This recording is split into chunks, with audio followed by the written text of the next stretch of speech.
আর S অম্বিরিশকে KKR release করে দিল। এই আর এস অম্বিরিশ এই বছর কেকেআরের নেট বোলার ছিল, কেবল নেট বোলার না, প্র্যাকটিস ম্যাচেও সে খেলেছিল। যারা ইউটিউবে দেখেছো প্র্যাকটিস ম্যাচটা তারা জানো সে কেকেআরের হয়ে এই বছর খেলেছিল। নেট বোলার তো বাদে দাও, প্র্যাকটিস ম্যাচেও সে খেলেছিল। এই সেই আর এস অম্বিরিশ যে আন্ডার-19 ওয়ার্ল্ড কাপে হাইয়েস্ট উইকেট টেকার ছিল, নিউজিল্যান্ডের বিরুদ্ধে 4টে উইকেট নিয়েছিল, ম্যান অফ দ্য ম্যাচ হয়েছিল। সেই আর এস অম্বিরিশ এবার আমাদের কেকেআর না 30 লাখে সানরাইজার্স হায়দ্রাবাদে চলে গিয়েছে, সে হায়দ্রাবাদের হয়ে খেলবে।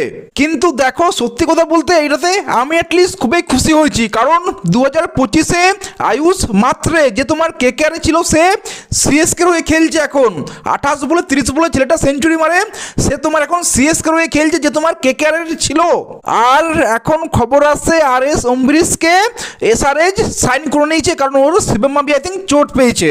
দেখো যেটা হয় ভালোর জন্যই হয়। কেকেআরের থেকেই কি বা করতো আয়ুষ মাত্রে বা তোমার অম্বিরিশ কি করতো, সৌরভ দুবে কি করছে, তেজস্বী সিং ধাইয়া কি করছে, ওই জলের বোতলেই এইদিক ওইদিক করতো আর কি।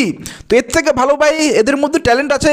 আয়ুষ মাত্রে সিএস করে খেলছে, আর এস অম্বিরিশও তোমার হায়দ্রাবাদের হয়ে খেলবে, ট্যালেন্ট আছে, কাজে লাগাবো ভাই। কেকেআর ইউজ করতে পারছে না তো কি হয়েছে, অন্য কোনো টিম তো ইউজ করবে।